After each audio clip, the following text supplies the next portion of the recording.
Tumatapon rin yung langis niya, te. Oo, Dito. pumupunta dyan. Ba't kaya? Maraming yung langis dyan. Langis na lumataas. Malinis natin pandali. Aalis pa siya. Tingnan natin kung naano talaga yung langis dito. Pandali natin. Saksak natin.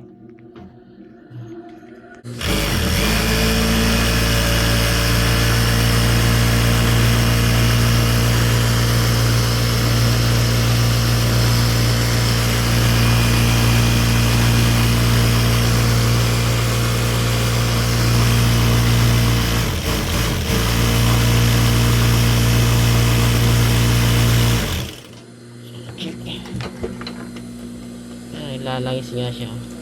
Pupuntahan na? Saan dumadaan yun? Dito yan nagsisimula dito sa rotating hook. Kasi pag ito, adjustan yan ito. Sabi.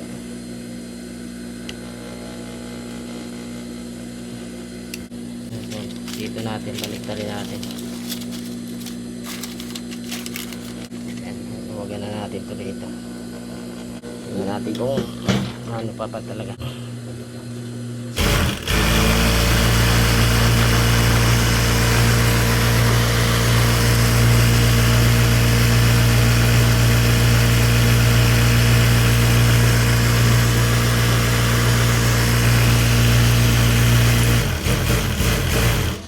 Check ulit.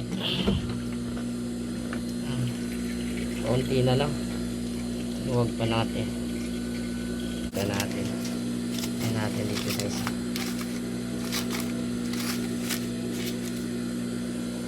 Check ulit. Subukan natin.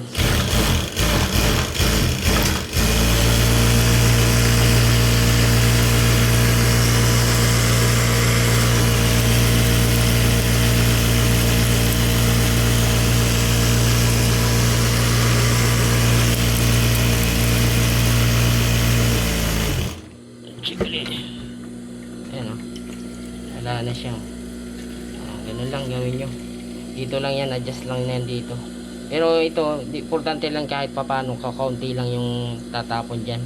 Kasi mahalaga rin yan dito sa rotating hook. Kasi pag ito hindi nalalangisan tong rotating hook, kusa siyang umiinit. Kaya minsan may mararamdaman nyo na pagpasok nyo ng anong mainit ang rotating hook. Mahalaga din kahit papano may kaunting langis ang pumapatak-patak umano dyan. Matalsik nga katulad nito. Kahit papano mayroon siya kaunti. Ayan. Yan ang gawin nyo. Huwag nyo hayaan na mawalan talaga ng langis dito. Importante rin kasi kahit papano mayroon. Ganun lang yung gawin nyo. Malaking tulong yan para sa mga makina nyo. Minsan kasi talaga tataano yung mga langis dyan. So, yan. Like, follow and share. Ganyan lang gawin nyo.